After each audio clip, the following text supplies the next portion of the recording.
मात्र ये 3 चीज़ें अगर आप अपने घर की चौखट पर रखोगे तो आपकी कुलदेवी उसी रात आपको सपने में दर्शन देगी। यह वीडियो उन लोगों के लिए भी खास है जिनको ये नहीं पता है कि उनकी कुलदेवी कौन है।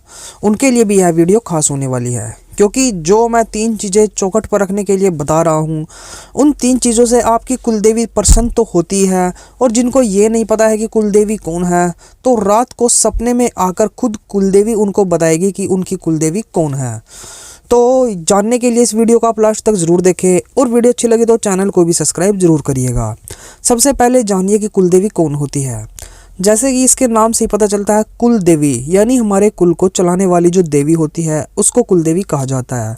इसका हमारे जीवन में विशेष स्थान होता है। कुलदेवी और पितरों का जो स्थान होता है वो हमारे घर की मेन चौखट पर ही होता है।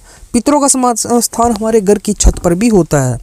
तभी तो जब हम सूर्य को जल देने जाते हैं तो हम एक लोटे जल को जब सूर्य को देते हैं तो बोलते हैं कि ओम मम सर्व पितर देवाय नमः, यानी जो भी हमारा ये जल है ये सूर्य भगवान की ओर से हमारे पितरों को अर्पण।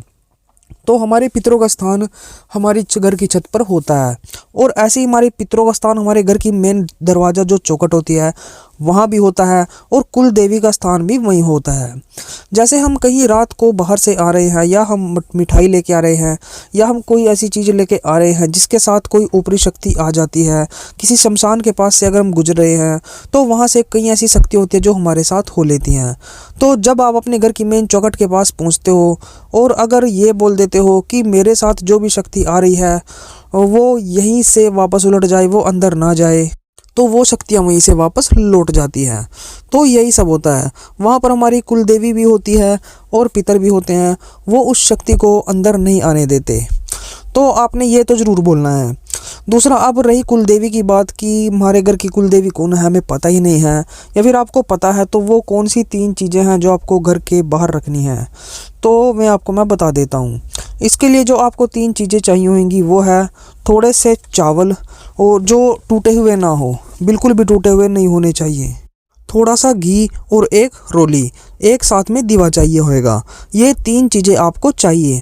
अब इन 3 चीज़ों से ही आपका काम होगा। आपको क्या करना होगा, तो सबसे पहले आपको क्या करना है वो जान लीजिए। सबसे पहले तो आप जो दिया लिया है उसको लीजिए और उसमें घी डालिए। घी डालने के बाद जो आपने थोड़ी सी रोली ली है उसको तोड़िए और उसमें लगा दीजिए। ऐसी बत्ती सी बनाकर आपने उसमें लगा देनी है, और उस दिए को आपने जला देना है।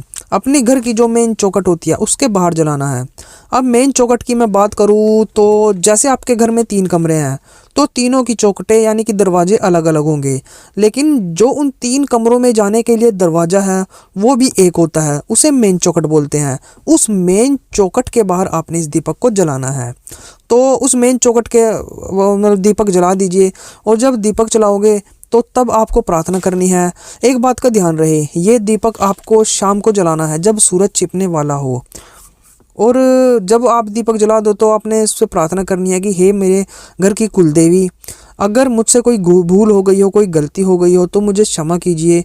अगर आपके घर में कोई प्रॉब्लम चल रही है तो आपने वो वहाँ पर बोलनी है। जैसे कि अगर आपको बच्चा होने में, संतान होने में दिक्कत हो रही है तो आपने बोलना है कि हे मेरे घर की कुलदेवी, मेरे घर में संतान आने में ऐसे ऐसे कुछ प्रॉब्लम चल रही है। अगर मुझसे कोई त्रुटि हुई हो, कोई गलती हुई हो, कोई भूल हुई हो तो आप कृपा करके मेरी भूल को क्षमा कीजिए। ऐसे आपने उनसे माफ़ी मांगनी है। ये काम आपको करना है, और इस काम को आप लगातार जो ये दिया लगाते हो, कम से कम भी आप इसको 41 दिन तक तो ज़रूर करें। जो दिया लगाने का पूरा नियम होता है वो 41 दिन का होता है, बाकी इसका और कोई नियम नहीं होता। इसके साथ साथ अगर आप एक काम और कर सकते हो तो वो भी करें। अगर आपको आपकी कुलदेवी पता है, जैसे हमारी कुलदेवी माँ शाकुंभरी है, कईयों की शीतला माता होती है, कईयों की कुछ और होती है, माँ काली भी कईयों की होती है।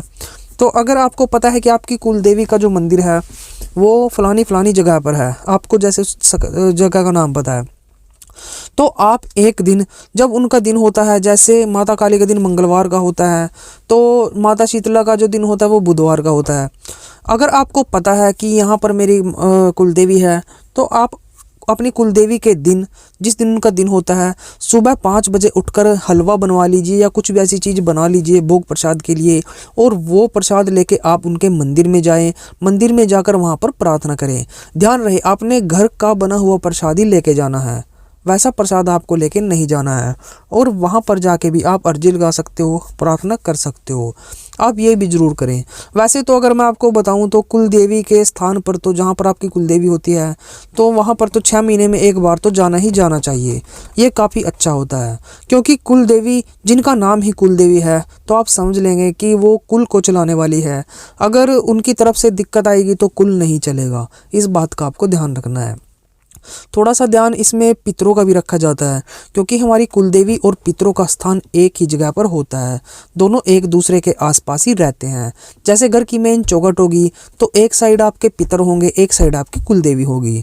जो भी शक्ति या नकारात्मक शक्ति हमारे साथ बाहर से आती है, तो वो शक्ति सबसे पहले, उस शक्ति को सबसे पहले हमारे घर की मेन चौखट पर कुलदेवी द्वारा ही रोका जाता है। दूसरा हमारे पितरों द्वारा रोका जाता है। तो पितर और कुलदेवी से आज्ञा लेके ही वो शक्ति अंदर आ सकती है। अगर कोई नेगेटिव शक्ति हुई और आपकी जो कुलदेवी और पितर है वो मजबूत है, तो उस नेगेटिव शक्ति की हिम्मत नहीं होगी कि वो आपके घर के अंदर एंट्री भी कर जाए।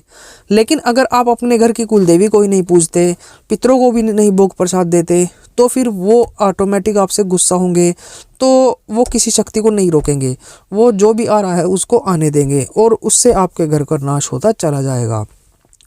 तो ये जो 2 चीज़ें हैं, इनका भोग प्रसाद आपको ज़रूर देना है, कुलदेवी को ज़रूर मानना है। अब आती है बारी उनकी जिनको ये ही नहीं पता कि हमारी कुलदेवी कौन है। तो उनके लिए क्या प्रोसेस रहेगा वो जान ले। उनको सोमवार के दिन 8 बजे, शाम के 7 से 8 बजे के बीच में दीपक लगाना है, और हर सोमवार को लगाना है। जिनको पता है कि कुलदेवी कौन है उनको हर रोज़ लगाना है, जिनको नहीं पता है उनको सिर्फ सोमवार के दिन लगाना है। और दीपक लगाने के बाद आपने प्रार्थना करनी है कि जो भी हमारे घर की कुलदेवी है, हमें पता नहीं, लेकिन हम आपके लिए ये कर रहे हैं, कृपा करके आप हमें बताएं, हमारे सपने में आके हमें दर्शन दीजिए, हमें भी पता लगे कि हमारे घर की कुलदेवी कौन है। सच्चे दिल से आपने भगवान से प्रार्थना कर ली है। अगर आपसे कोई त्रुटि हो जाती है, एक पल के लिए आप सोचो कि आपसे कोई त्रुटि हो जाती है, लेकिन आपकी भावना सच्ची है, बिल्कुल सच्ची भावना से आप बोल रहे हो, तो सारी त्रुटियां भगवान के द्वारा माफ़ कर दी जाती हैं। इस बात का ध्यान रखें। उसके बाद कोई त्रुटि नहीं गिनी जाती। अगर आपका बोल सच्चा है, आपकी श्रद्धा सच्ची है, आपका मन सच्चा है, सारी त्रुटियां भगवान माफ़ कर देते हैं। तो जैसा आपसे बन सके वैसा आप कर सकते हैं, इसमें कोई दो राय नहीं है। तो भक्तों, वीडियो अगर अच्छी लगी हो वीडियो को लाइक कर दे और हमारे चैनल को अभी से सब्सक्राइब कर दे। और भी अच्छी वीडियोस के लिए आप ऐसे ही हमारे साथ बने रहें। तो भक्तों, आज की वीडियो में बस इतना ही। अगर आपको हमारी वीडियोस अच्छी लगती हैं तो आप इन्हें अपने दोस्त रिश्तेदारों के साथ भी शेयर कर सकते हैं, इससे हमें काफ़ी ज़्यादा मदद मिलती है। तो भक्तों, आज की वीडियो में बस इतना ही। मिलते हैं हमारी एक नई वीडियो के साथ, तब तक के लिए ओम नमः शिवाय, ओम नमः शिवाय, ओम नमः शिवाय।